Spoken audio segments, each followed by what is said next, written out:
A very good morning to all. Welcome to the second session of Second International PRME Conference. I would like to start this session on framework of responsible management education and practice by a quote by a great thinker, poet and Nobel laureate, Sri Rabindranath Tagore. The highest education is that which does not merely gives us information but makes our life in harmony with all existence. For the last 2 days, we have been discussing and deliberating on topics of sustainability, skill development, value-based education, lifelong learning, rethinking consumption, carbon footprint, and many such intriguing and interesting topics. We realized to rethink and reevaluate our B-School methodology when a financial crisis hit US in the year 2008 and had spilled over the world. In the year 2009, an article titled "Is it time to retrain B-Schools?" appeared in the New York Times. The article argued that the way management students are taught in business schools have contributed to the financial crisis. The word framework means structure, concept, or building block. We need to understand that building block is needed to construct a sustainable model of business schools which is relevant in the present times. We need to think that whether profit maximization or wealth maximization can be the only objective that we can think of as managers or as enterprises, or we need to think beyond. As Professor Gururam stated in his lecture, that corporations need to think about triple bottom line, which includes, apart from financials, social perspective and environment perspective. United Nations Principle for Responsible Management Education is a global initiative to inculcate and embed in the DNA of business schools the international universal acceptable principles of human rights, labor, anti-corruption and environment. The initiative calls for an urgent rethink and introspection and also modification of business education in the light of changing ideas about corporate citizenship, corporate social responsibility and sustainability. It aims to bring about a change in the structure, framework of management education to adapt to the post-crisis realities in terms of curriculum, research and learning methodologies.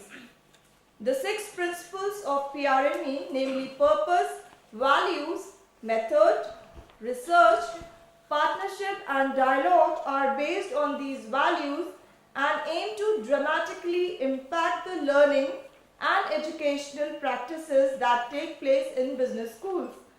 Now, taking the discussion further, I take the pleasure to introduce to you first of our eminent panelists, Professor Sudarshan Padam, former Dean, Administrative Staff College of India, Hyderabad. Professor Padam is a political scientist with a PhD from the University of Pune. He won a Fulbright scholarship to study strategic management and public policy at MIT and taught management as a professor at Administrative Staff College of India.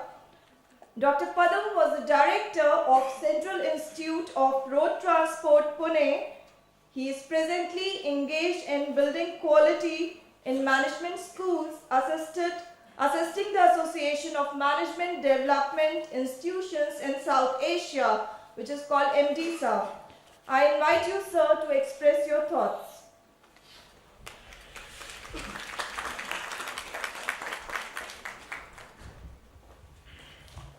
Thank you very much, and distinguished panelists.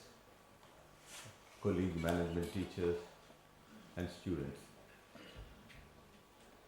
I am indeed grateful to IILM to invite me because my association with IILM is quite strong.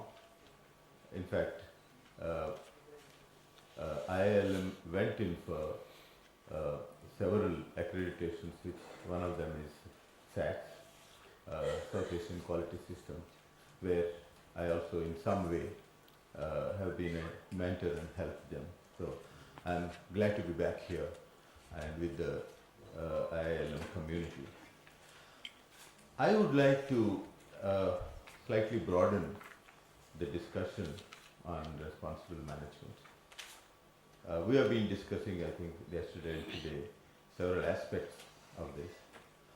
In fact, one session yesterday, in fact, touched me was the need to for skills and how do you improve the skills and things like that. And also yesterday's last session on gender equality. Now, as all of us know that management is supposed to be as old as civilization, but management education is just about 100 years old. In the 19th century, if anyone said that you've got to go to a management school to learn management, that would have been laughed at. I don't think anyone would have had the temerity to suggest to Henry Ford that he should go and sit in a classroom. But 20th century opened itself in a very interesting way, in the sense that although we keep saying Peter Drucker talked about management as a practice, but though it is a practice, unless the practice is conceptualized, unless the practice is made into something which can be taught, it cannot give the results that it would be. Because as teachers, we've got to pass on a certain amount of knowledge from one generation to the other. So if you look at right from scientific management to Hawthorne experiments and various other things, and the strategies and other things that are there. Now, in some way I feel management education has been responding, has been looking at the practices and then trying to conceptualize those practices. For over 100 years we have developed this. Today management education is perhaps one of the most exciting and perhaps the most recent branch of education, and that's one of the reasons why we are all here. Now, the way I look at it is that if management is a practice, then what is the role of teachers in it? How do we extend the education part of it? As all of us know, management, everything that we teach in management has a basic discipline elsewhere, whether it is in engineering or technology or economics or other social sciences. So it is the ability of this particular branch of education to take in from other disciplines, not only from practice, but to take in from, at a conceptual level, to take in from other principles and make management education something which is relevant, something where you can go and do things, you can go and perform, improve productivity and various other things.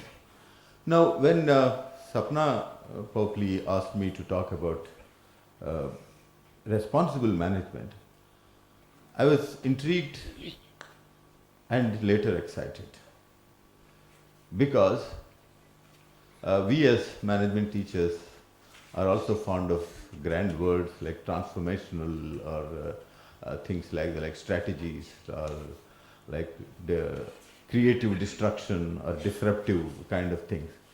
But IILM has brought in a very familiar but a very powerful word, responsible.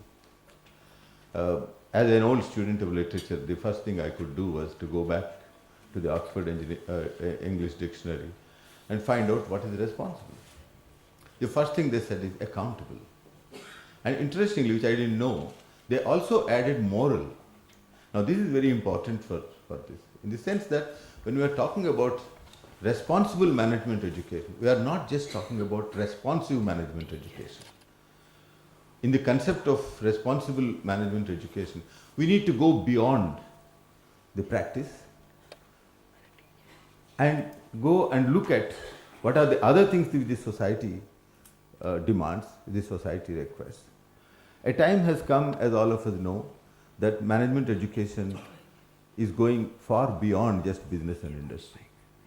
Today we need management education for a variety of things on this.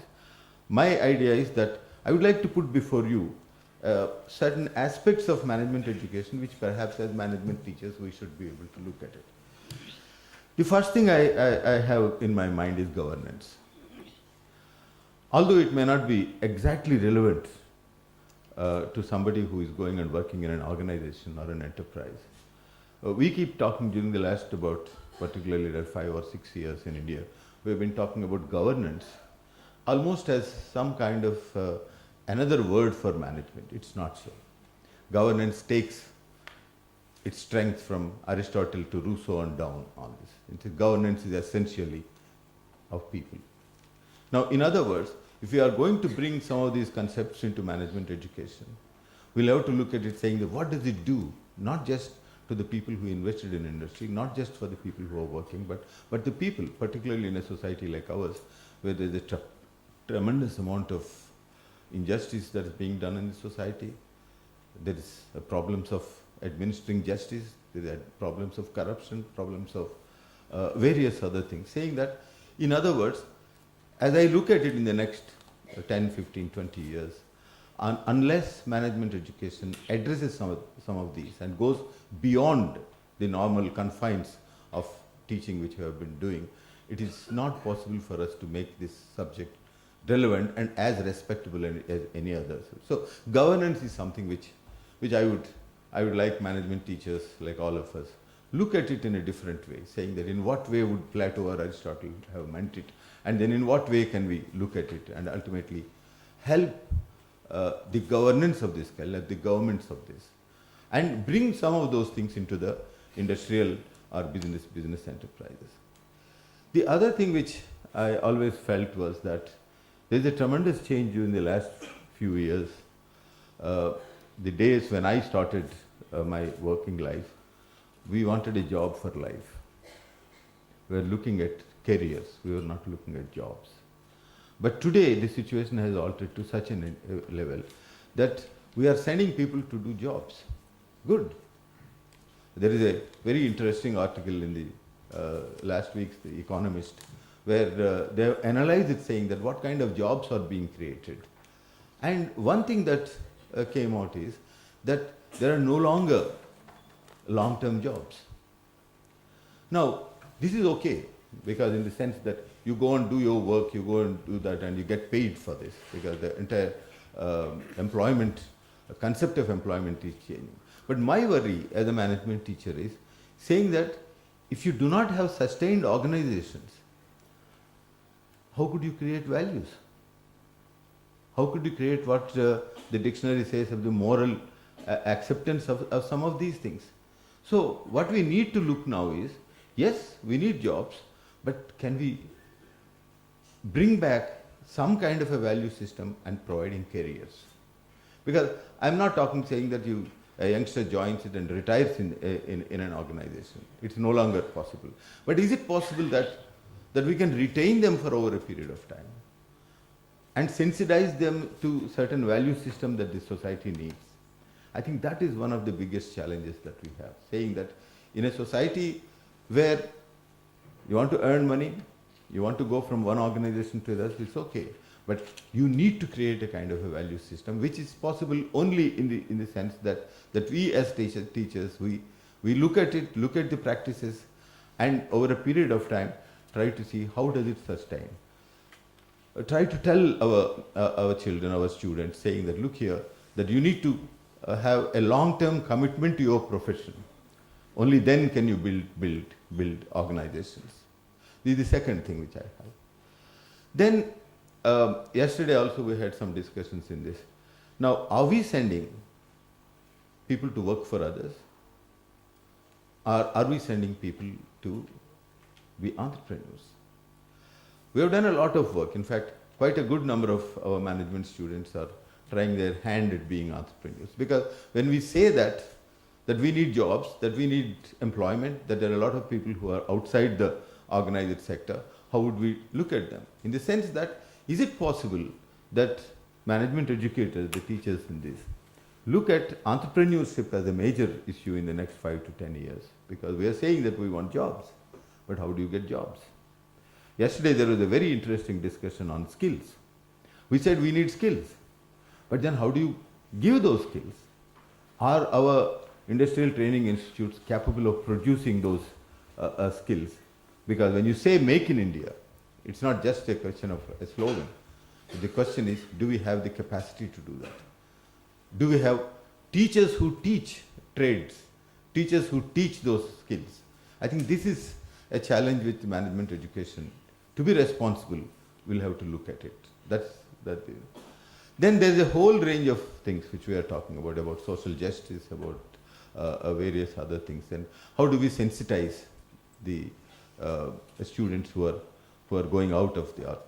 Now, we are doing a lot of work in management schools, are taking students to villages, trying to understand what they require, what is relevant to them, etc. is being done more as a project work, etc. But can these things be brought into the main curriculum? And in what way should they be brought? I think this is a challenge that we all need to work at. We have been, during the last 10 years, trying to sensitize our students to the environment, what's happening outside, trying to sensitize them to issues of law and order, issues of various things. In other words, we are trying to see that management is taken to areas which are hitherto not there, areas where almost every walk of life, in the sense of whichever area is going to affect the life of common people, is there something that we need to do that? I think that is the major thing that we have. For this, what do we need? Now, as all of us know, that we are saying that there is not, most of my colleagues who are teaching management, we don't have enough time for research. We don't have, the organizations are not able to provide enough time for research. And I see most of the business schools, the management teachers going from one classroom to the other. And once you started your evening programs, you have also programs which are there in weekends. So there is, I feel that the situation is such that more and more of the young people who are getting into management education are not finding time to do research.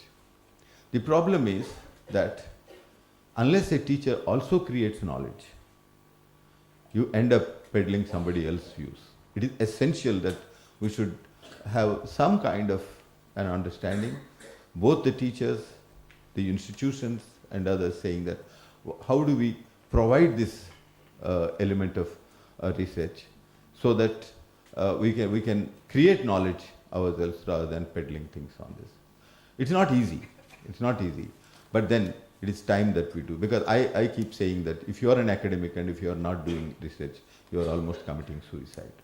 So much will depend on how management education develops itself as a responsible management education and touches the things which are essential for the everyday life of the country. I would like to end this by saying that what we need to send out are responsible citizens, not just people who work for somebody. Thank you.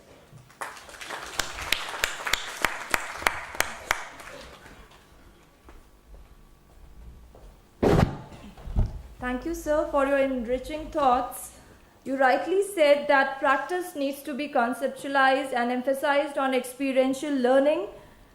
Also, you emphasize that skill-based education is the need of the hour, and we need to make our youth employable.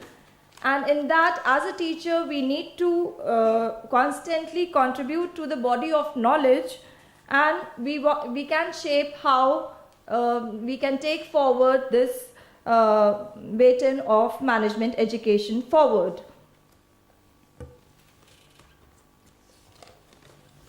Now, taking this discussion further, I would like to introduce the next speaker in our panel, Professor Balram Avitatur.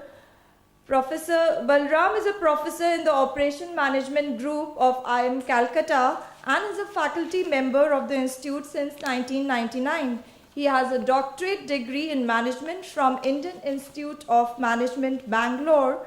His doctoral thesis was in the area of supply chain management. Supply chain management and service operations management are also his area of interest in research and teaching. Professor Avithator received Fulbright Postdoctoral Research Fellowship Award for the year 2002 and 3. He has articles on supply chain management, service operations in international journals and magazines. He has conducted various corporate training programs and also served as consultant for different Indian corporate concerns. We welcome you, sir.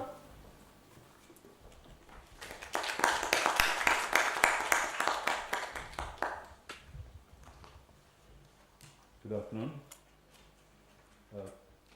Thank you for inviting me as a panelist in this session on Framework for Responsible Management Education. I'm not going to be talking on a broader note. It's going to be more focused on the area of supply chain management, and essentially what I thought could be raising questions on whether the path followed in the past few decades are really in the direction of sustainability. Let me start off with some successful practices in supply chain management, which I would assume most of you sitting here would also be aware of in some form or other. So typically a discussion on supply chain management would elicit the competitive advantage firms can achieve through this concept. A few examples that often spring to mind are that of Apple, Walmart, and Zara. And there's also a reason why I'm using these examples. Apart from their being cutting edge on supply chain management. A typical Apple product, as many of you would be aware, starts its journey in Japan, South Korea or Taiwan as components before heading to China, where they get assembled into end products. From there, these products get shipped to various countries across the world. Speed is an important factor in keeping Apple ahead of its competitors, whether it is in new product launches or in inventory management and many other aspects. Similarly, when one looks at a firm like Walmart, of course there are many reasons why one could throw muck on Walmart, but let me just talk about some of the reasons why it is also known from a supply chain point of view. So it is legendary. In one sense, one can say that the contribution of Walmart to excellent supply chain practices is legendary, whether it is barcoding, CPFR or collaborative planning, forecasting, replenishment, cross-docking, data analytics, information integration, logistics, and so on, warehousing, vendor managed inventory, etc. The Walmart imprint is significant. Another example is that of Zara.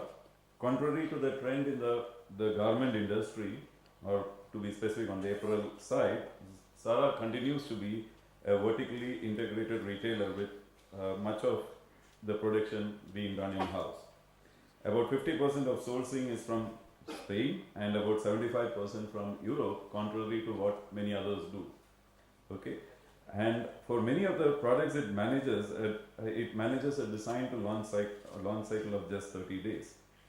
It reports lesser markdowns and stockouts than its competitors and gets its customers apparently to visit its outlets about 70 times a year. They also say, at least I think this comes from Zara, I'm not very sure where the statistic comes from. It's also mentioned that 3 to 4 times is what a typical competing retailer gets as visits. Closer home, one firm that I like to talk about is Asian Paints, and there are various reasons for that, including the fact that a lot of our alumni have contributed to that firm and its supply chain excellence. Asian Paints in particular and the paint industry in general is an example I like to describe when it comes to responsive supply chains. So when one sees that mixing of paints at the retail end and then from there giving any number of combinations that you want, etc., is now that features prominently in supply chain folklore. So this is as far as some supply chain practices at a firm level are concerned. However, I would like to also discuss about various other aspects, and the next aspect I would like to dwell on is the supply chain management in the globalization context. So, if one looks at the globalization that has happened, particularly in the last 2 decades or so, the advent of globalization and globalizing of supply chains in the last few decades coincide with a few observations. So, I'm not saying this leads to that, but I'm just trying to tell that, well, along with this globalizing, certain other things are also happening. Whether one leads to another is for you to judge. So, I'm just looking at one statistic coming from the United States. Federal corporate income tax as a share of GDP in that country has fallen from about 6% in the early 1950s and about 3% in the early 1970s to about 1.5% now in the currently.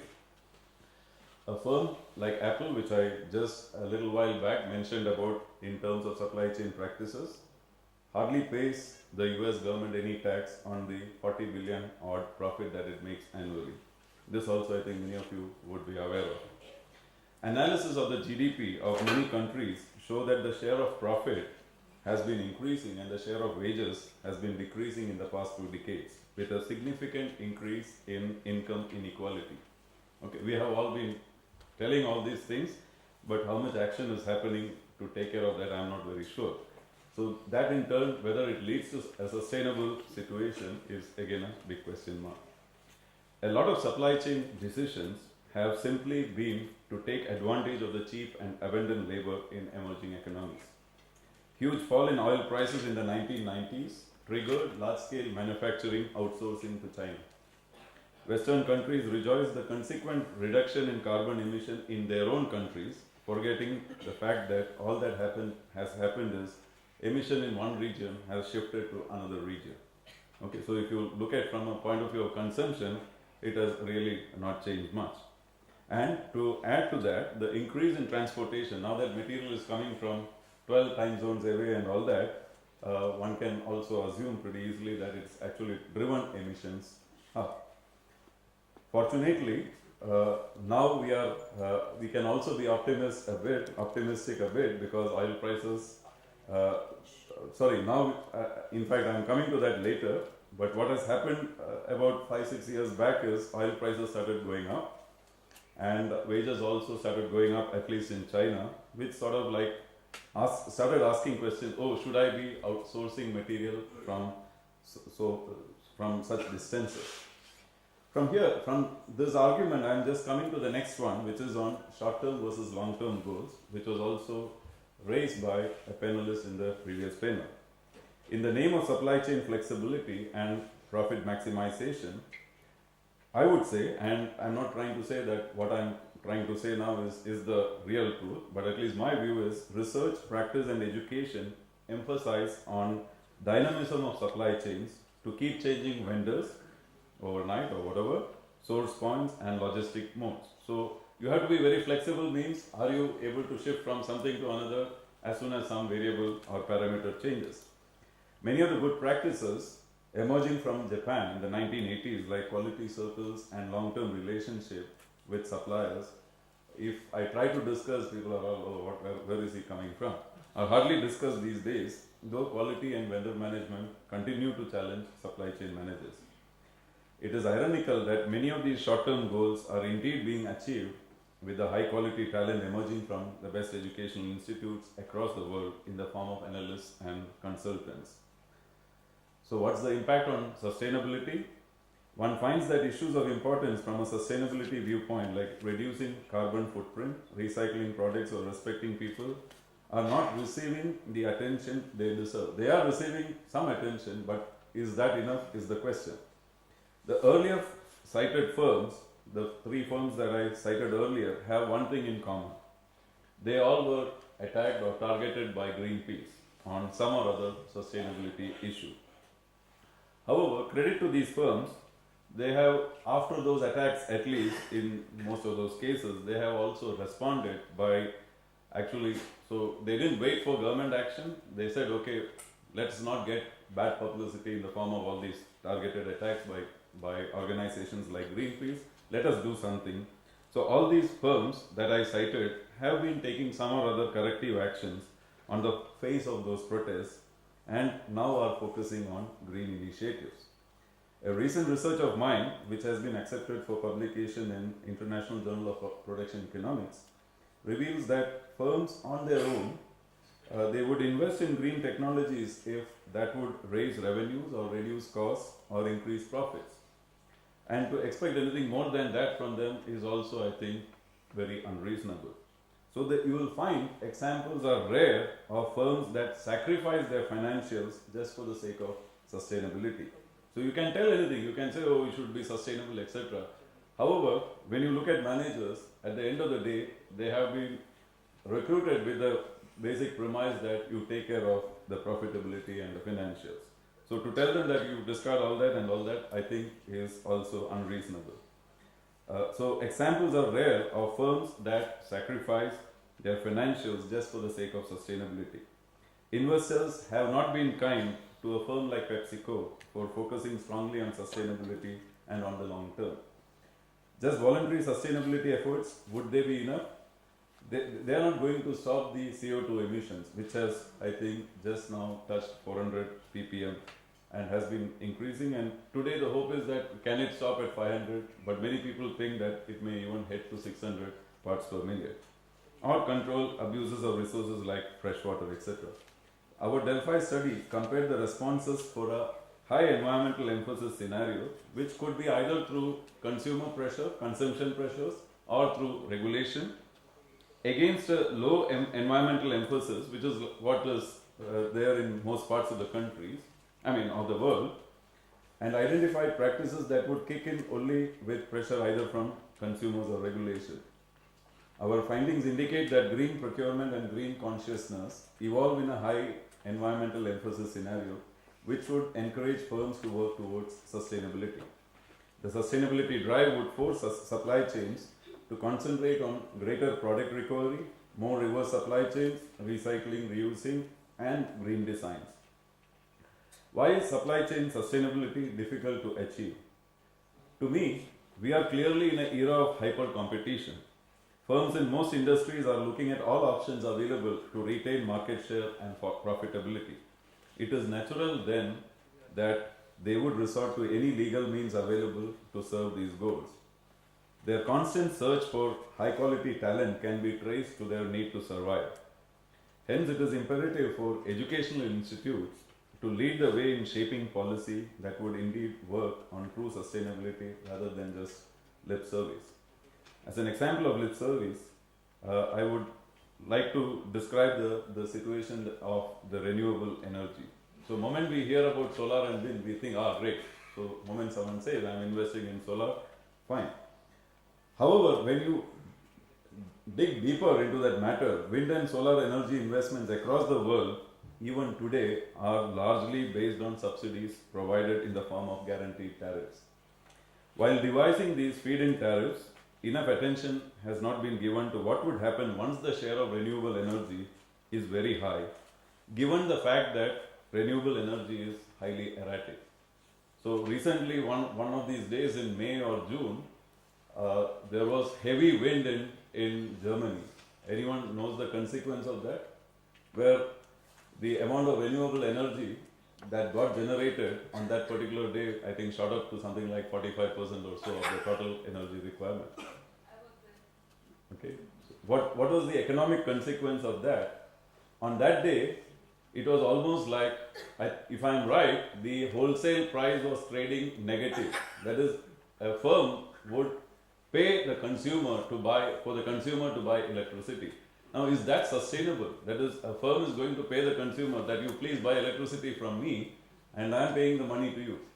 Okay, so these are not really, I am just giving that one example to say that, well, I can go around telling the world that yes, so and so things have happened, so much of solar, etc. is fine, and it's good. I am not at all criticizing the solar or wind part.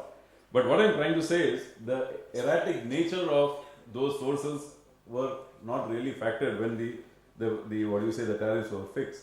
So looking at a country like Germany today, one can notice that their renewable energy experiment may be facing large uncertainties and was clearly not implemented in a manner that is sustainable. Today there are a lot of question marks. Today their conventional power plants are in poor financial health, while a good portion of government revenue gets spent as renewable energy subsidies. The fall in oil prices may indeed, now we are in a situation where the oil is less than $50. The fall in oil prices may indeed result in no further interest in renewable energy as it happened in the middle 1990s. We think that renewable energy has received attention only now. Renewable energy got a lot of attention in the early 1990s. It died when in 1998 the oil prices came down to $10 or so. So to conclude, the path forward, and I'm not going to be spending too much time here. In a globalized world, one country alone cannot use policy and regulation to build sustainability. Firms would immediately shift their operations or finances from that country to avoid practices that affect their profitability or increase their tax outflows. Just as the famous Thomas Piketty argues for a global tax on capital, it is high time that the countries of the world come together on a coordinated regulatory system that would enhance the emphasis on sustainability. Institutes of higher learning should participate in this discourse rather than being concerned only about the near future.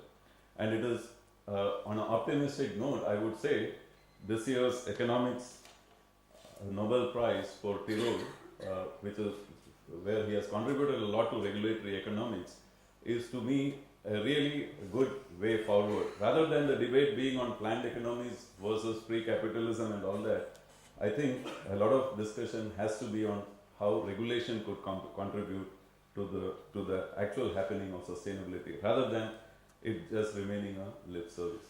Thank you.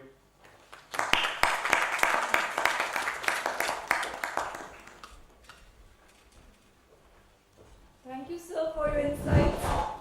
Professor Balram has provided us industry perspective of responsible management practice. He has delved into the topic of green supply chain and how our supply chains can be made more responsive and sustainable, quoting examples of Apple, Walmart, Zara, and Asian Paints. He also questioned the commercial viability of some of our renewable energy resources that we need to look into, like your solar energy, wind energy, and how they can be implemented in the present times. He also raised some of the important aspects like reducing carbon footprint, recycling and reusing, and various other important aspects of supply chain. Next we have on our panel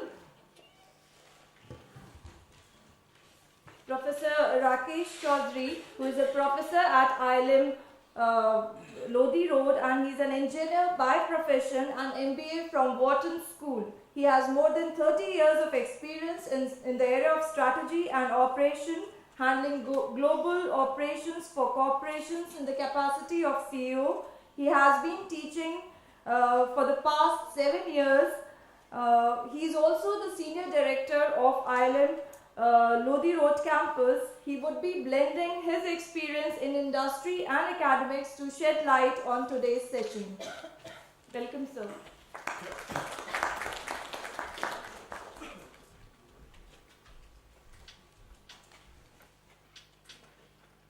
Good afternoon.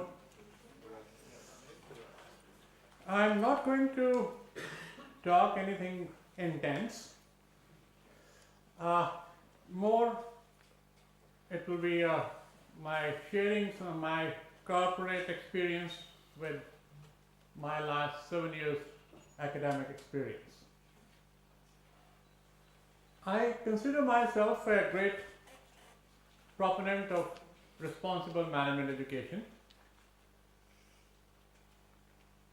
and have been attending a lot of gatherings and have been part of a lot of efforts in initiating strategies, actions, programs that will make business students behave in a responsible way when they take up corporate positions.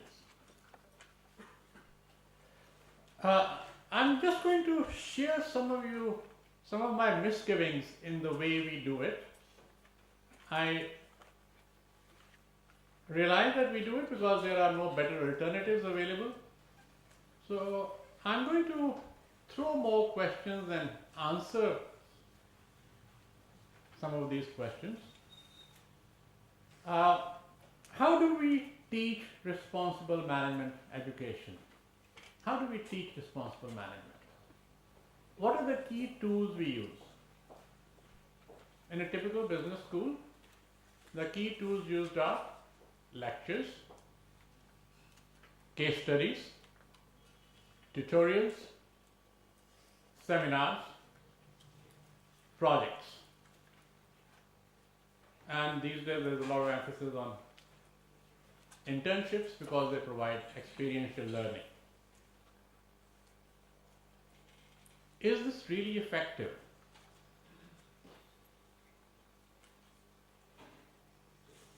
When you do a case study, you share an experience of what happened in industry. You are able to quickly realize good from bad. And when some of your professors ask you, what's your opinion? You will say, this person was not acting in the interest of society and therefore not very conductive. But what is the surety? So he knows what is good. But what's the surety he will follow that behavior when he actually gets into a corporate position? Bertrand Russell, one of the famous British philosophers, in his autobiography said, power corrupts, and absolute power corrupts you absolutely. We have a lot of people, whether it's politicians or corporate functionaries, when they started on their job, they came up with an absolutely clean record. But then what happens? They get tempted that if they have to decide between three options, and if they decide one of those three options, he is going to make more money in 5 minutes than he has made in his life so far. How do you control that? That's what responsible management is about. How do you keep a check on your greed, on temptations offered to you? How do you continue to behave in an ethical way when you have extremely strong overriding temptations to be not to be ethical? There is a true story.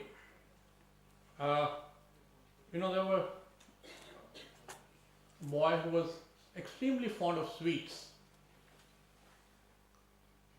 And the medical doctors told him unless he severely controls this habit, he is going to have severe health problems. So they tried everything they knew of, medical, non-medical interventions. Then somebody told them that if you go 500 kilometers from here, there is this holy man. If he tells that boy to stop eating sweets, he will do that. So parents had tried everything. They said, okay, we will take that boy to the holy man. So they took their son to the holy man and told him the problem. And the holy man told the parents, will you please come after 1 month? So they say, all right. So they went all the way back. This is a very old story, so they had to spend a lot of time coming and going. The next month they again went to him. They took their son to the holy man, and he looked at him and called him by his name and told him, please stop eating sweets from today onwards. And that's it. So the parents were surprised. They said, you just spoke for less than 30 seconds. why couldn't you do it last time we met you? And he said, last time when you met me, I myself used to be very fond of sweets. So I have kept myself away from sweets for last 1 month, and now I think I'm morally or otherwise entitled to give him this advice. So when we are talking of responsible management education, I think what is more important is all of us learn from the behavior of people, from the actual practices of people who are advising us or preaching us. If we don't follow certain things, and then we tell those things to our students, you must follow that, they will listen from 1 year and it will be out of the second year within a jiffy. He just keeps on speaking for that. So first is to inculcate responsible management into business students. You have to be an individual who follows principles of responsible management in his daily life, in his daily interaction with other people. Second issue I would like to bring up is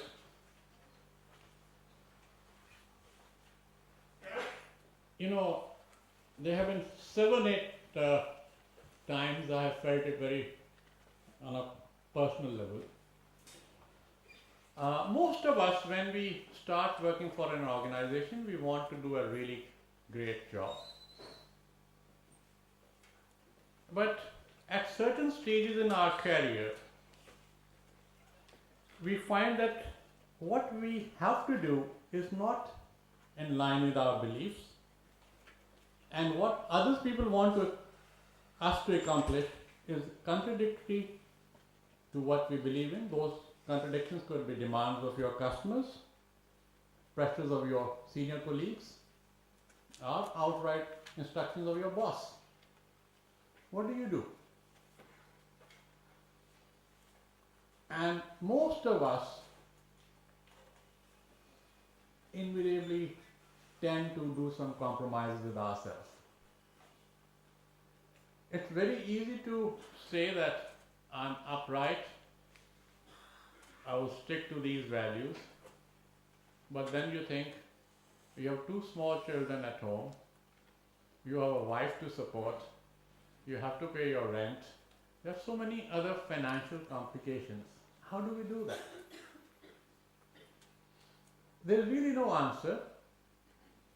If you have something lined up elsewhere, yes, you can tell your boss to get lost and move on to something else. But what percentage of people, whether in developing countries or in developed countries, have that option? That's again something we should try to keep in mind when we are talking of responsible management action. How do you inculcate these values? And another problem in teaching responsible management education or having an effective framework is most of us in business schools belong to 5 or 6 key disciplines. Either we are in finance and accounting, or we are in operations, or we are in human resources, or we are in information technology or marketing, decision sciences, again a part of it. It's easy to teach these things. It's easy for me to teach you how to use spreadsheet. It's easy for me to assess whether you have learned that skill or not. But it's not very easy for me to teach you how to be honest. You can be honest for 2 years in the institution, in the business school you're in. Will you stay honest rest of your life? Just because you know what is good for you or what's the best expected behavior from you is not enough to make you stay honest or act in a responsible way. So, how do we ensure? I think responsible management education, teaching and sharing is one thing, but we also need to go beyond the business school so that people we are interacting with have some kind of pressure to keep themselves on track. And this is the problem which is not over now. To some extent, this problem can be countered with transparency, where people know what you are doing.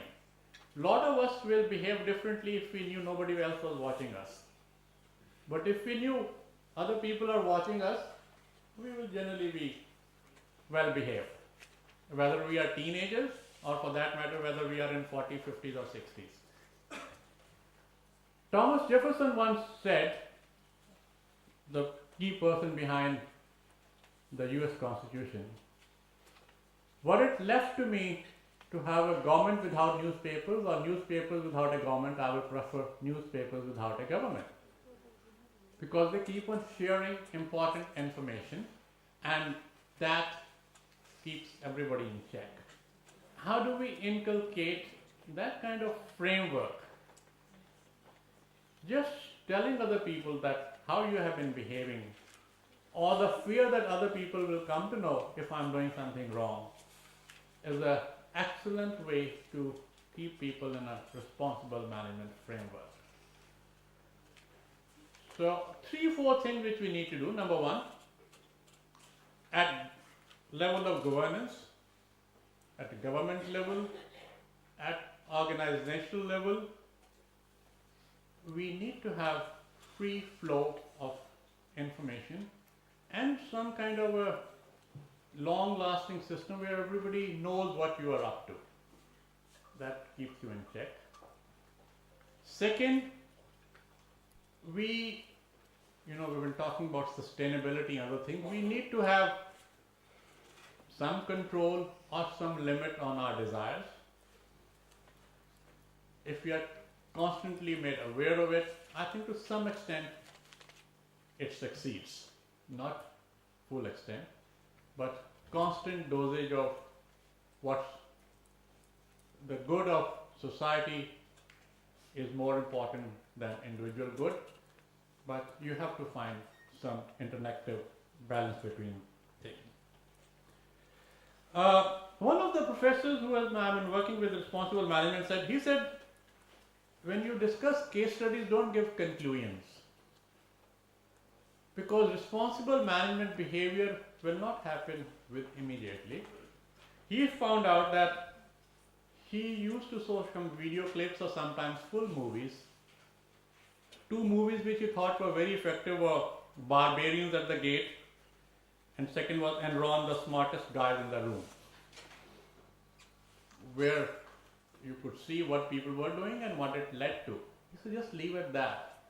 You consider your business school students to be with high IQ. Why you have to tell them not draw this conclusion? Let them, and this realization may come to them maybe 2 years after this leave the school, or maybe 5 years after they leave the school. But yes, we can just expose them to right values and then hope and pray they will stick to those values. Thank you.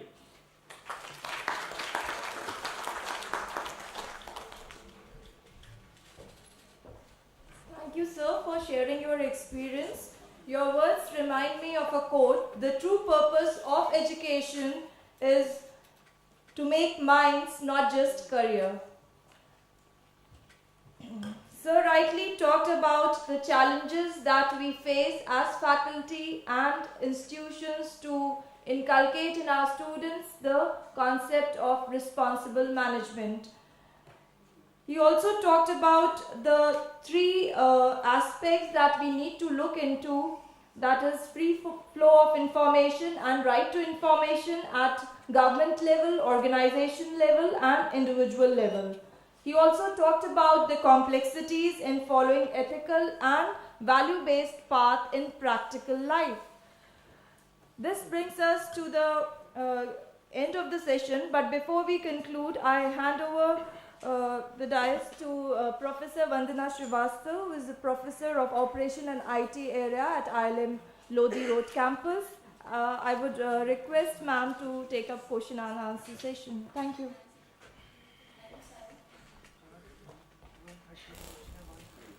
Thank you, Simon.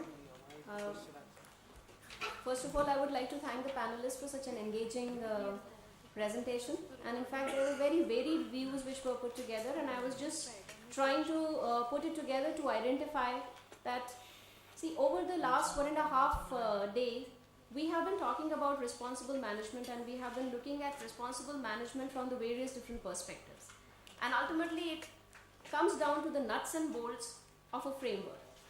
And I could see a point of commonality, a common thread which went across the three presentations, which was in the essential ingredients which will probably make up for a responsible management, which comes down to governance, some kind of governance mechanisms or value system, sensitization, whether we do it through the curriculum or the practices, research, education and practice, as Professor Balram spoke about, and of course a free flow of information.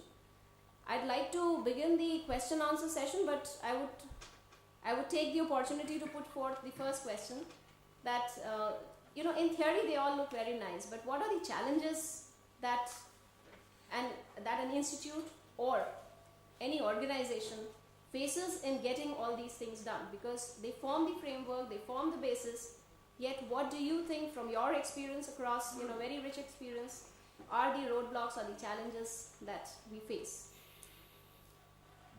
Me?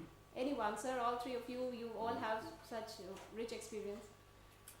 Now, I just want to ask Professor Balram one very interesting presentation he made. I'll take your things, but first let me have this. We all say that China is the workshop of the world, but China doesn't have a brand. But you have South Korea. I was discussing with Vandana this. You go into, there are very few kitchens where you go and don't find a South Korean made. Very few drawing rooms where you go and do this.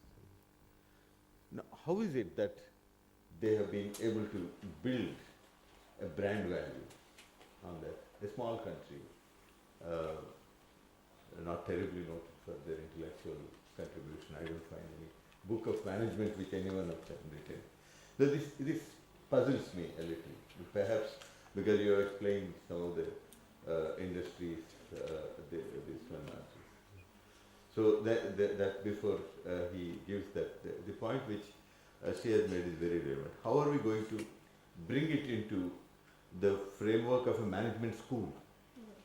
Now, I think this is where the challenges are coming, in the sense that in my paper I have just mentioned, saying that anthropologists, I believe, are studying stock market, Wall Street, saying that the kind of knowledge they have of studying a kind of a primitive kind of thing would be so. In other words, what's happening is, now people are talking about arts and people are talking about liberal arts and literature and all this. Now it's a bewildering kind of thing, but management school will still have to be practical, in the sense that what is it that these students have come? Have they just come for jobs, or have they come to extend their working life in that? Are they have they come for that? I think the challenge is more on that. I hope that the others, Professor Balram would like to.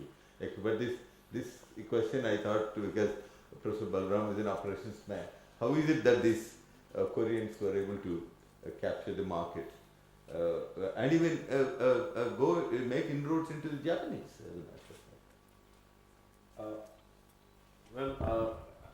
I'm not probably the expert on that part in terms of, let's say, there are many parts to the South Korean success story.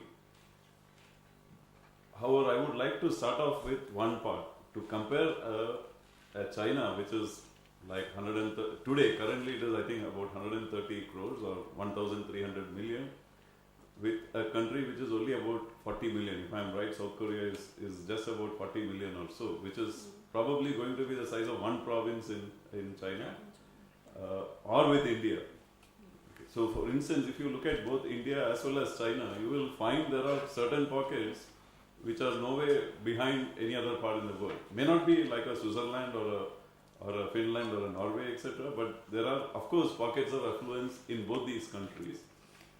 The point is different. I think what a South Korea achieves or a Singapore achieves is to me less challenging than what a China achieves or a India achieves. Now coming to specifically what could be an answer, and I'm by no means assuming that that is the right answer, I can tell this much. Till 1998, actually China was behind India when it comes to expenses on R&D. Whether people have followed it and noticed it, I'm not sure, but as recent as 1998, China was actually behind India. Now, when I put it in this form, it may look as if India was at a very high level at that time. But India was also nothing great. It was about 0.7. There is a statistic by name GERB. Okay, so the amount of money that is spent in R&D as a share of the overall GDP. So when we were about 0.7 in 1998, they were also just about touching 0.7. The interesting thing is we have probably touched 0.8 or something like that, 0.8, somewhere between 0.8 or 0.9 or somewhere there. I'm not even sure what the statistic about India is currently. But China is touching 2%. And I wouldn't be surprised if the South Korean equivalent of brands from now onwards get formed. Okay, a lot about this brand building and all that is also about the money you spend in R&D. And somehow there was this ecosystem. Maybe there was a huge amount of governmental pressure. Okay, so the government in South Korea, through those 5 or 6, what they call the Shaibals, they were able to make many of these companies really world-leading giants. And those companies have invested a lot in R&D. So today, I know for sure that South Korea, not today, I mean for quite some time, South Korea has been spending around 3% of its GDP in R&D. And that's obviously going to pay dividends. But there could be many other answers. This is my view of the whole subject. Now, as far as the point you raised, let me try to also quickly respond to that. I am a fan of regulation, and I would borrow from him and say smart regulation. Why do a lot of our graduates, I come from IIM Calcutta, why do many of the graduates go to consulting companies and all that? The answer is obvious, like what someone said in the beginning. Everyone likes to live a decent life, comfortable life, etc. So where the carrot is more attractive, people would tend to move. If you look at regulation, if governments in a concerted fashion across the world are going to get into all that, I would say a lot of smart brains and talent and all will also shift automatically to that. And then there will be a lot of careers getting built on that also. So, I mean, I'm not trying to say who should act first, etc. But let's say this much is what my view is.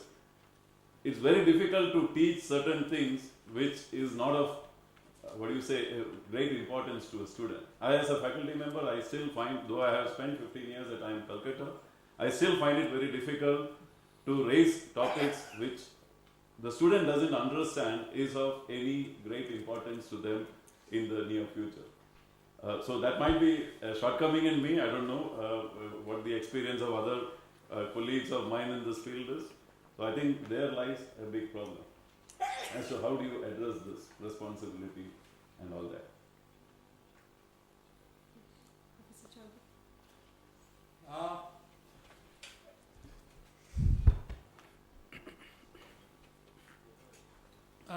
I don't know, I'm slightly 25 years or 30 years behind.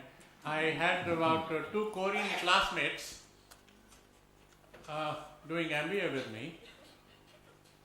And I think the reason Korea caught up so fast, probably one of the fastest growth in the world, one is discipline, tremendous discipline. I have I didn't see that kind of discipline in any of my other classmates. We had students from almost 15 countries, as we had from Korean students. Second was, Korea, as you know, in terms of internet connectivity, is far ahead of Europe and North America. Even they were exposed to this technology much later than USA and Europe. I mean, almost 99.7% of the Koreans are connected on internet. So these are some of the things which I think make some difference. They are, and we are talking, when you're talking about 99.7%, you're talking about almost small kids. In India, we talk about computer literacy. They are small kids are also computer literate. So that assimilation of new knowledge and other things make a lot of difference. Did management schools play any part in Korea? I don't think so. Now, as a matter of fact, if you go through now there are 3-4 management schools, but otherwise, Korean management schools don't figure in the. That's something which is. But the fact is, in Korea, the person who may be getting 1/10 or 1/50 of the salary of a American or European MBA in a European MBA company is doing the same work. Exactly, maybe. So perhaps there is something apart from management education. I think culturally as well, there must That's surely be right. other factors which have contributed to it, because it just cannot be practiced. It just cannot be taught. It has to be there as a part of the DNA. Thank you so much. We have time for about 2 quick questions. So, Dr. Anjali Malik, there can we? Okay, we have ma'am, please. No, that's okay. We'll take the first question from you. No problem. It's not a question, it's an observation. Since the focus of the session is on management education, I thought I'll